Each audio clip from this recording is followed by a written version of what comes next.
Hi everyone, Queeveen here from the comfort of my kitchen, and happy Halloween. This video should be coming out before the 31st, but this is the closest video to Halloween that I will be posting. We're taking a look at the night sky for Halloween, and we're moving all the way through to midnight, just crossing over from Halloween onto the 1st of November. Taking a look at the night sky for midnight here on Halloween, we've got the moon, Saturn, Jupiter, and we've got the constellation of Orion. We're going to move straight out into the countryside because we're going to be looking mostly, to begin with, at part of the constellation Orion here. So we can see Orion's belt nice and clearly. That, of course, is visible in the city as well. We can also see Orion's sword just down here. We're going to take a closer look at the region around Orion's sword. It is a part of the sky that I've taken a closer look at quite often. This whole region of the sky has a lot of hydrogen nebulae. This area of the sky has a lot of star-forming regions, and we can already see, taking a look at some of these nebulae here, the light of the stars illuminating the hydrogen clouds and the dark shape that those hydrogen clouds leave when they block out the light from the stars, they make for some pretty impressive shapes. If we bring up the markings for our deep sky objects here, we'll see some of their names. Casper the Friendly Ghost Nebula, of course, is quite appropriate for the time of year. We've got the Lump Star. I believe that this one is the Burning Bush Nebula or the Flame Nebula. Yeah, it's got many different names. The Ghost of Alnitak is, of course, a fantastic name, and Alnitak, the star there, part of Orion's belt. We've got the Horsehead Nebula, which is a really famous one, and of course, it does look like a kind of a dark figure of a horse's head, and a horse's head can be quite spooky as well. Taking a look over here, we've got a group of bright stars. Sigma Orionid is one of the main ones. It's the first one that's being highlighted here, but we can see that there are a lot of stars here. A lot of them are blue. These blue ones are quite young stars that formed thanks to this dark cloud of star forming material. I have used Orion's sword before, and we can see it's broken up into various features as well. We've got Demarion's Nebula, the Great Orion Nebula, which is a star forming region, and the the lost jewel of Orion, the lower part of Orion's sword, because on closer inspection it reveals itself to be many stars when you zoom in with a telescope or binoculars.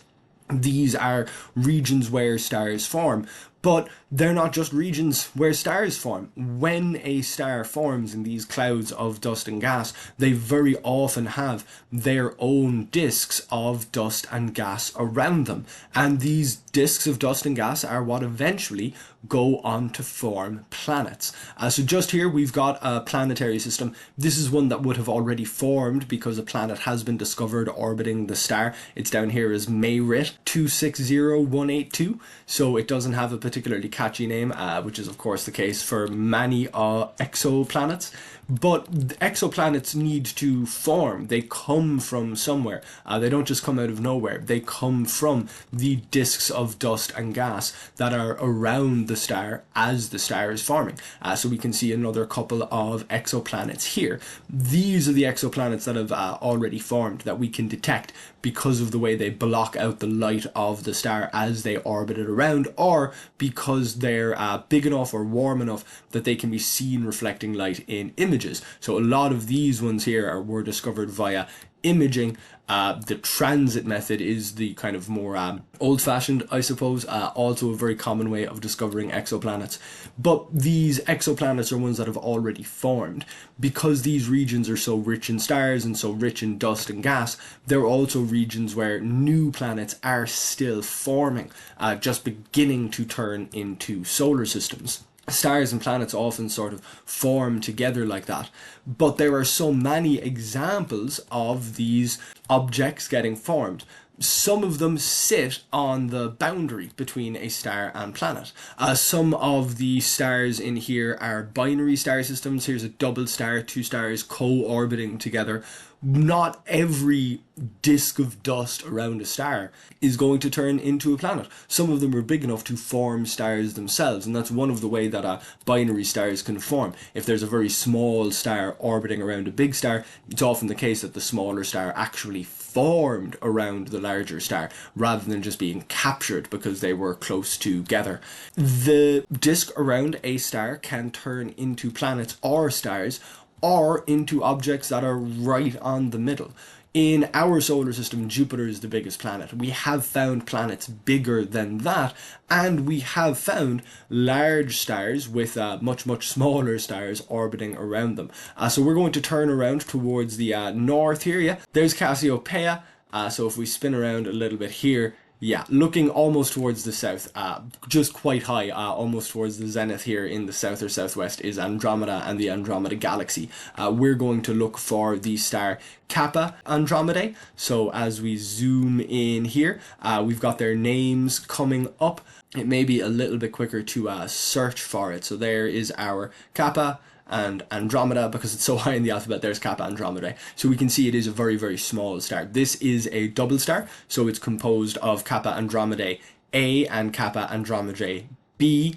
Both of these stars are, well, stars, but one of them is quite a large bluish white star, and the other is a much, much smaller red dwarf, or brown dwarf, really. Brown dwarfs are barely stars. Brown dwarfs are right on the line between a star and a planet. They haven't really undergone nuclear fusion, so they're not producing their own light and heat, but very often they're large enough and have taken on enough hydrogen that they're able to retain enough heat from their formation to still glow. They're still producing heat, some of it due to radioactive decay, some of it picked up from the heat of their formation, the friction and the forces all coming together with all of the dust and gas.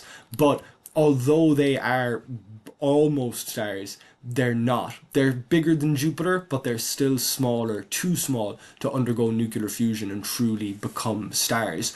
Often these are found orbiting around other stars, but occasionally they will be found just floating through space. And these independent objects, and we may have one here, so these independent objects are rogue planets. The rogue planets that we found so far, assuming that they are planets, they very often sit at this boundary between what is a star and a planet, because they need to be very large and producing some amount of heat for us to actually find them at all. There aren't that many rogue planets that are known, and certainly very few that are known to be what we would call a planet. Technically, none of the rogue planets are what we would call a planet, because a planet is an object that orbits a star. That's part of the definition of a planet, that it goes around a star. How it forms doesn't really matter, which means that brown dwarfs going around much larger stars, given that brown dwarfs aren't really stars, they do also technically count as planets.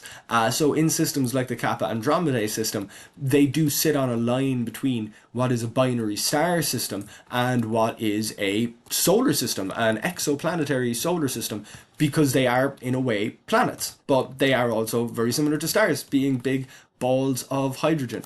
While I'm discussing binary stars and binary objects, here is Albireo, one of the best binary objects to actually see. Both of the stars involved with this are quite large, bright stars. We've got a sort of a orangey yellow giant star, and then we've got this hotter, smaller blue star, still very, very bright and easy to see. One of the best options if you have a telescope or a binoculars and you want to see a binary star. But both of those are definitely stars, two objects that are undergoing nuclear fusion. As we discover more and more things in space, we're discovering that we haven't already described them, which of course should come as no surprise. But when we first started talking about planets and stars, we had a very limited sample size, only a few planets in our solar system and only, thousands of stars that we could see with early telescopes and early astronomy. Now that we've discovered millions and billions of stars, other galaxies that are themselves filled with stars, and other solar systems that are filled with planets, we've discovered many more examples of what planets and what stars can be, and that's caused us to expand our definitions and run into areas where we don't quite have adequate descriptions yet. Is a brown dwarf going around a star, is that a solar system or a binary star system? Is a brown dwarf closer to a planet, closer to a star? Do they deserve their own definition? And is a dwarf star is something that could have been a star if it was a little bit bigger, flying through space on its own.